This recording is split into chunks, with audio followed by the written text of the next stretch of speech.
সারা দেশে আইনশৃঙ্খলা পরিস্থিতির অবনতি, সারা দেশব্যাপী বিএনপির বিরুদ্ধে ষড়যন্ত্রের প্রতিবাদে সাতক্ষীরায় বিক্ষোভ মিছিল অনুষ্ঠিত হয়েছে।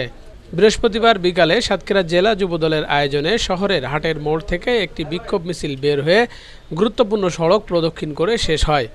পরে সংক্ষিপ্ত সমাবেশে প্রধান অতিথি হিসেবে উপস্থিত ছিলেন সাতক্ষীরা জেলা বিএনপির সদস্য সচিব আবু জাহিদ ডাবলু। বিশেষ অতিথি ছিলেন জেলা যুবদলের সাবেক সাধারণ সম্পাদক হাফিজুর রহমান মুকুল, সাবেক সাংগঠনিক সম্পাদক শফিকুল আলম বাবু, সদর থানা যুবদলের আহ্বায়ক নজরুল ইসলাম, যুগ্ম আহ্বায়ক সুমন রহমান, শহর যুবদলের আহ্বায়ক আলী শাহিন, সদস্য সচিব মাসুম রানা সবুজ সহ অন্যরা।